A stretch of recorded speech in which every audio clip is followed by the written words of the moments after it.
खत्म हुआ और समुद्र का स्तर बढ़ा तो माया सभ्यता के कुछ तटीय शहर पानी में डूब गए थे। बेलिज के समुद्र के बीचों बीच एक विशाल गहरा नीला गोला है। यह 124 मीटर गहरा एक समुद्री गर्त है जिसे द ग्रेट ब्लू होल कहते हैं। यह माया लोगों के लिए एक पवित्र जगह थी, लेकिन वैज्ञानिकों के लिए यह एक किताब है। इसके तल में जमा मिट्टी की जांच से ही उस 100 साल के सूखे का पक्का सबूत मिला था जिसने इस सभ्यता को खत्म किया। ब्लू होल ने उनके पतन का राज हजारों सालों तक अपने पेट में छुपा कर रखा था। इतिहास की किताबों में एक बहुत बड़ी गलतफहमी है कि माया लोग गायब हो गए। सच ये है कि वे कहीं नहीं गए। आज भी मैक्सिको, ग्वाटेमाला और होंडुरास में 60 लाख से ज्यादा माया लोग रहते हैं। वे आज भी अपनी पुरानी भाषाएं बोलते हैं। वे आज भी मक्का की खेती उसी पुराने तरीके से करते हैं। भले ही उन्होंने ईसाई धर्म अपना लिया हो, लेकिन उनके चर्चों में आज भी पुराने देवताओं के लिए मोमबत्तियां जलाई जाती हैं। वे अपने महान शहरों के पास ही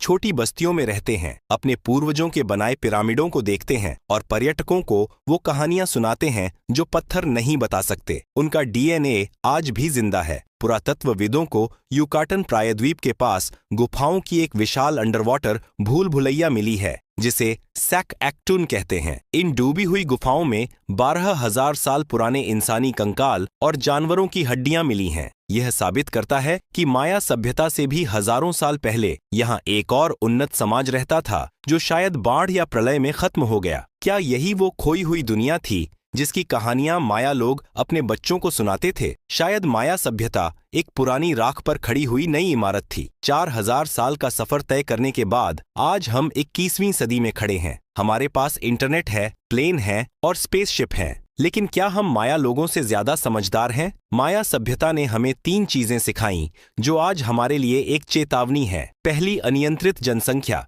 जब संसाधन कम हो और खाने वाले ज्यादा तो समाज टूट जाता है। दूसरी, पर्यावरण का विनाश। उन्होंने अपने पिरामिडों को रंगने के लिए जंगलों को जला दिया। आज हम अपने शहरों को बनाने के लिए वही कर रहे हैं। तीसरी, क्लाइमेट चेंज। एक छोटा सा मौसम बदलाव पूरी सभ्यता को घुटनों पर ला सकता है। माया खंडरों के ऊपर मंडराते चमगादड़ हमें यह याद दिलाते हैं कि कुदरत हमेशा जीतती है। अगर हम नहीं संभले तो हमारे कांच और स्टील के शहर भी एक दिन आधुनिक खंडर बन जाएंगे। कहानी के अंत में हम वापस उसी माया कैलेंडर पर आते हैं। वे कहते थे, समय एक चक्र है, जो पहले हुआ है वो फिर होगा। सभ्यताएं बनेंगी, चरम पर पहुंचेंगी और फिर अपनी ही गलतियों से गिर जाएंगी। 1839 में स्टीफन्स और कैदरवुड ने जिस अदृश्य साम्राज्य को खोजा था वह सिर्फ पत्थरों का ढेर नहीं था। वह इंसानी जज्बे, गणित की सटीकता और कुदरत के कहर की एक अमर कहानी थी। आज जब आप मैक्सिको के चिचेन इट्जा में खड़े होकर